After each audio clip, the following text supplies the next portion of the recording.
Hello friends, আমি আবার চলে এলাম তোমাদের এই লাভস ফর ক্রিয়েচার্স ইউটিউব চ্যানেলের বন্ধু শ্রাবণী রবিবারের রান্নাঘর এপিসোডটি নিয়ে। আজকে তোমাদের যে রান্নাটা দেখাবো সেটা butter garlic chicken.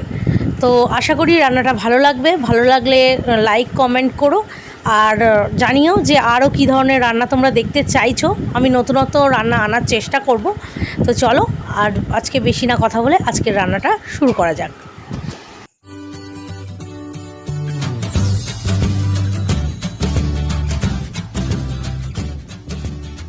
Butter garlic chicken করার জন্য আমি এখানে 600-700 মতো আমি চিকেন নিয়ে নিয়েছি। চিকেনের পিসগুলো একটু সলিড বুকার দিকেরগুলো হলেই ভালো হয়, তাতে বাটার গার্লিক চিকেন করতে সুবিধাও হয়। এবার এখানে সলিড পিসগুলো আমি চিকেন গার্লিক করার জন্য ভালো করে ছোট ছোট পিস করে নিয়েছি।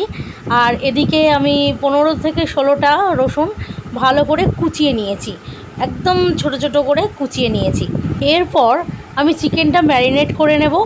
পিস পিস করে চিকেনের মধ্যে আমি 1/2 টেবিল স্পুন লবণ দিয়ে দিলাম। এবার এর মধ্যে দিয়ে দেবো 1/2 টেবিল স্পুন গোলমরিচ গুঁড়ো।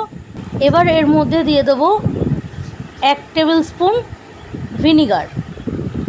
আপনারা ভিনিগার বদলে পাতিলেবুর রস 1 টেবিল স্পুন মতো দিতে পারেন। এবার এর মধ্যে দিয়ে দেবো 1/2 টেবিল স্পুন আদা রসুন বাটা। এইবার পুরো মাংসের মধ্যে এটাকে ভালো করে মিশিয়ে নিতে হবে। আমার ভালোভাবে মেশানো হয়ে গেছে। এবার এটা কিছুক্ষণের জন্য, প্রায় আধ ঘন্টার জন্য এইভাবেই রেখে দেবো। আর এদিকে ততক্ষণ মাংসের স্টুটা বানিয়ে নেব। আমি ফ্রাইং প্যানের মধ্যে জলটা ঢালছি। জলটা ঢালা হয়ে গেলে আমি এর মধ্যে 200 গ্রাম মতো হাড্ডিওয়ালা চিকেন দিয়ে দিলাম। এবার চিকেনটা দেওয়ার পরে আমি এর মধ্যে 1/2 টিস্পুন লবণ দিয়ে দিলাম, 1 টেবিল স্পুন ব্ল্যাক পেপার, গোলমরিচের গুঁড়ো যেটাকে বলা হয়, আর 1 টেবিল স্পুন আদা রসুন বাটা দিয়ে দিলাম। দিয়ে এটাকে ভালো করে মিশিয়ে নেব। এবার এর মধ্যে আমি কয়েক ফোঁটা, প্রায় 1 চামচ মতো রিফাইন্ড অয়েল দিতে পারেন বা সাদা তেল দিতে পারেন। দিয়ে এটাকে ভালো করে মিশিয়ে নিয়ে গ্যাসটা জেলে আমি বসিয়ে দিলাম। আঁচটাকে জোরে দিয়ে আমি এটাকে হতে দেব। আমি এখানে 1 লিটার মতো জল নিয়েছিলাম। এই জলটা যখন পুরো ফুটে ফুটে প্রায় অর্ধেক 1/2 লিটারের মতো হয়ে যাবে, দেখতেই পাচ্ছেন 1/2 লিটার মতো হয়ে গেছে।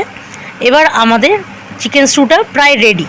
এবার আমি নামিয়ে নেব। আপনারা চাইলে এই গরম গরম চিকেন স্টু শুধু শুধুও খেতে পারবেন। এদিকে আগে থেকে ম্যারিনেট করা চিকেনের মধ্যে আমি 5-6 চামচ মতো কর্নফ্লাওয়ার দিয়ে দিচ্ছি। তারপর চিকেন পিসগুলোর মধ্যে, ম্যারিনেট করা চিকেন পিসগুলোর মধ্যে ভালো করে আমি এটাকে মাখিয়ে নেব। এর কোটিংটা খুব একটা মোটা হবে না। আমার এখানে চিকেন পিসগুলো ভালো করে মাখানো হয়ে গেছে কর্নফ্লাওয়ারের সাথে। এবার আমরা গ্যাস জ্বালিয়ে তার মধ্যে ফ্রাইং প্যানটা বসিয়ে দিয়েছি।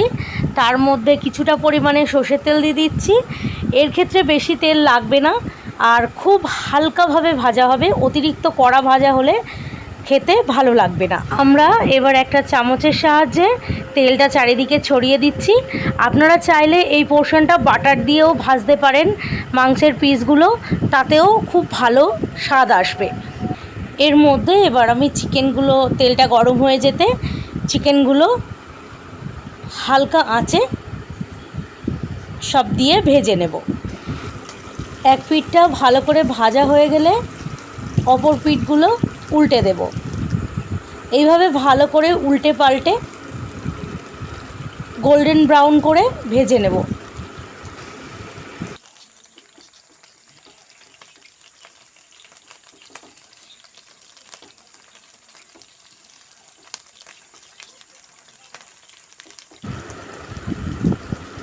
আমার মোটামুটি ভাজা হয়ে গেছে। এটা খুব বেশি আমি কড়কড়া করে ভাজবো না। একটা জায়গা নিয়ে নিয়েছি, তার মধ্যে আমি মাংসের পিসগুলো এবার হালকা হালকা করে তুলে নিচ্ছি। তেলটা ভালো করে ঝরিয়ে তোলাটাই ভালো। আমি একই প্রসেসে বাকি চিকেনগুলোও ভেজে নিয়েছি এবং সব এক জায়গায় তুলে নিচ্ছি। আমার সমস্ত চিকেনগুলো ভাজা কমপ্লিট। এইবার আমি তেলটাকে এক্সট্রা তেলটাকে আমি একটা বাটিতে তুলে নিচ্ছি। এটা যদি আমি বাটার দিয়ে করতাম তাহলে আর এটা নামাতাম না, একেবারে সেই বাটারেই আমি রান্নাটা স্টার্ট করে দিতাম। এবার আমি ফ্রাইং প্যানের মধ্যে কিছুটা পরিমাণ বাটার দিয়ে দিলাম। প্রায় 40 গ্রাম মতো বাটার আছে এখানে। বাটারটা ভালো করে মেল্ট হতে দেব। বাটারটা মেল্ট হয়ে গেলে ওর মধ্যে আমি যে রসুনটা কুচিয়ে রেখেছিলাম, ভালো করে চপ করে নিতে হবে রসুনটা, একদম কুচি কুচি করে, সেটা দিয়ে দিলাম। দিয়ে ভালো করে নেড়ে চেড়ে নিচ্ছি। একটু ব্রাউন কালার করে ভাজতে হবে। এর মধ্যে কিছুটা আমি অরিগ্যানো দিয়ে দিলাম আর কিছুটা পরিমাণে চিলি ফ্লেক্স। চিলি ফ্লেক্স যদি কারোর কাছে না থাকে তো শুকনো লঙ্কা ভালো করে ভেজে নিয়ে সেটাকে ম্যাশ করে নিতে পারে, তাতেও কাজ চলে যাবে। এবার ভালো করে ওটাকে, মশলাটাকে ভালো করে মিশিয়ে নিয়ে তার মধ্যে 1 টেবিল স্পুন কর্নফ্লাওয়ার দিয়ে ভালো করে নেড়েচেড়ে নিতে হবে। এটা যখন একটু হালকা ফুটে উঠবে তখন তার মধ্যে আগে থেকে তৈরি করা চিকেন স্টুটা আমরা দিয়ে দেব। আমি এখানে চিকেন স্টুটা দিয়ে দিলাম। এবার এটাকে আমি কিছুক্ষণের জন্য এইভাবে হতে দেব, ভালো করে নাড়িয়ে এটাকে ফুটতে দেব।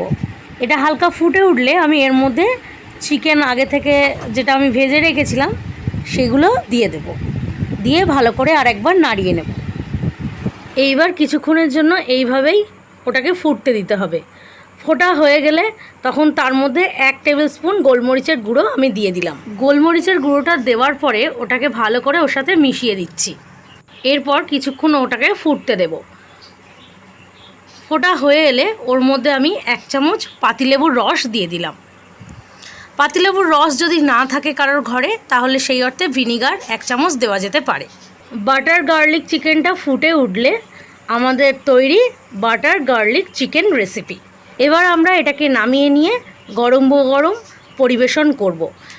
ফ্রাইড রাইসের সাথে বা শুধু নর্মালও খাওয়া যেতে পারে। আজকের রান্নার ভিডিও এখানেই শেষ। আবার দেখা হবে অন্য কোনো রান্নার ভিডিওতে রবিবারের রান্নাঘর এপিসোডে। তো আশা করছি আপনাদের ভালো লাগছে। আরও অনেক রকম নিত্য নতুন রান্না দেখার জন্য এই চ্যানেলটি অবশ্যই সাবস্ক্রাইব করে নেবেন। এবং এছাড়াও আমার মেয়ে প্রিন্সেস সমৃদ্ধির আরও এরকম নতুন নতুন দুষ্টু মিষ্টি ভিডিও দেখার জন্য চ্যানেলটিকে সাবস্ক্রাইব করে আমাদের সাথে থাকবেন। আরও কী ধরনের রান্না আপনারা দেখতে চান সেটা অবশ্যই কমেন্টে জানাবেন। Thanks for watching.